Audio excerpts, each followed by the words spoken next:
Breaking a bad habit is rarely about willpower. If it were, nobody would still be doom scrolling at 1 a.m. while whispering, "Okay, this is the last one," like it's a sacred oath. So let's dig into why bad habits are so stubborn and explore a few painfully familiar moments. Picture this. You wake up determined. Today is the day. No junk food, no procrastinating, no opening that app you swear you hate. By noon, something mildly stressful happens.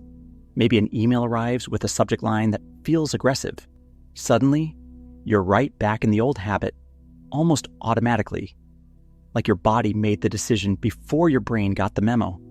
That's not weakness. That's biology doing its thing. Your brain is a creature of efficiency. It loves shortcuts. Habits live in a part of the brain called the basal ganglia, which is basically the autopilot system. Once a behavior gets repeated enough, your brain stops asking questions about it. No debate and no moral struggle, just action. Cue appears, behavior takes place, and reward follows. The brain then says, "Excellent. Let's save energy and do that again." The key word here is energy. You see, thinking is expensive. Your brain uses around 20% of your body's energy, even though it's only about 2% of your weight. So when it finds a pattern that works, even a bad one, it locks it in like a favorite shortcut on your phone. Now here's where it gets sneaky. Bad habits almost always offer immediate rewards. Scrolling distracts you immediately.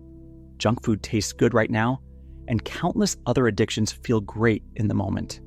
Meanwhile, the benefits of breaking the habit are delayed, abstract, future you problems. Better health takes time, more focus, more patience, and self-respect. These are all great, but not exactly thrilling in the moment when your brain just wants relief.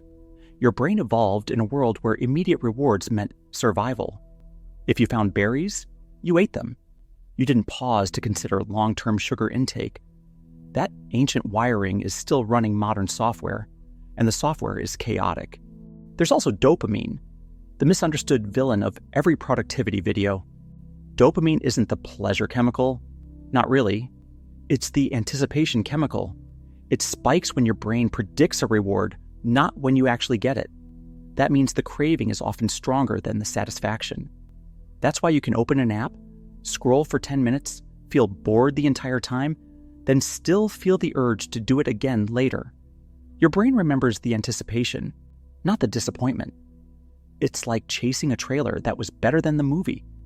Now let's talk about identity, because this part hits harder than people might expect.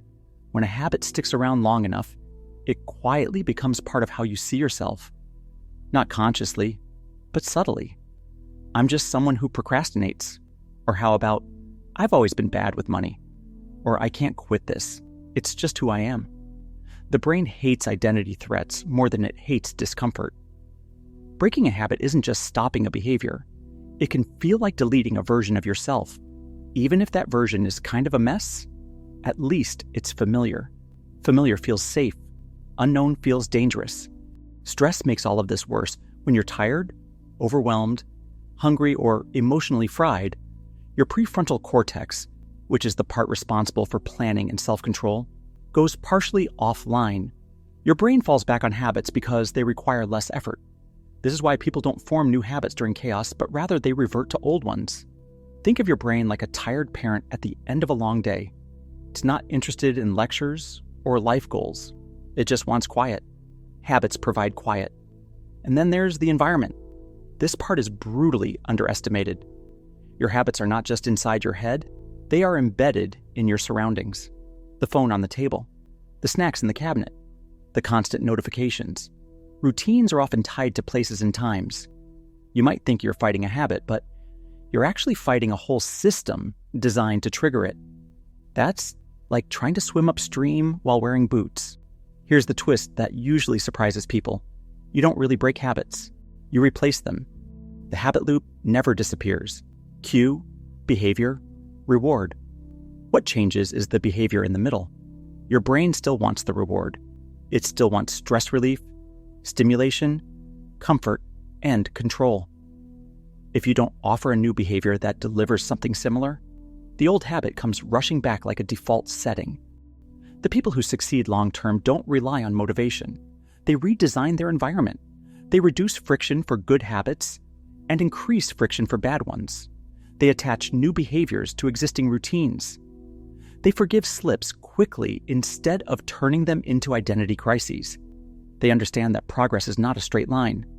It's more like a drunk GPS recalculating every time you miss a turn.